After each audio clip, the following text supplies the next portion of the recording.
কি রে শ্যামা, খাতার মধ্যে কি এত হিজিবিজি আঁকছিস? মা, আমার না থেরাপি লাগবে মনে হয়। থেরাপি মানে ফিজিওথেরাপি? আরে না রে বাবা, ফিজিওথেরাপি না। সারাদিন এভাবে শুয়ে বসে উল্টোপাল্টা ভাবে কাজ করলে ফিজিওথেরাপি তো লাগবেই। আমি সারাদিন ঠিকঠাক ভাবেই বসে কাজ করি মা। আমার মনটা মনে হচ্ছে ঠিক নেই। মন ঠিক নেই তার আবার থেরাপি? হ্যাঁ, আজকাল মন ঠিক না থাকলে মনের থেরাপি হয়।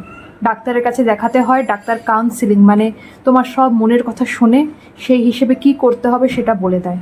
ও বাবা, মনের কথা বলতে ডাক্তারের কাছে যাওয়া লাগবে? সারাদিন বসে থাকিস, আমাদের তো কিছু বলতে পারিস না? কই, আমাদের সময় তো এই সমস্ত কোনো থেরাপি আমাদের দরকার হয়নি। কে বলেছে তোমার কোনোদিন ডিপ্রেশন হয়নি?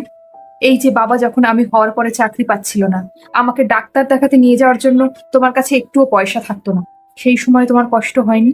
ভাতের থালায় খেতে বসে চোখের জল কেন পড়তো মা? সেটা কি মনের অসুখ নয়? শরীরের অসুখ তো চোখে ধরা পড়ে, মনের অসুখটা চোখে ধরা পড়ে না বলে এটা কি মানুষের হয় না?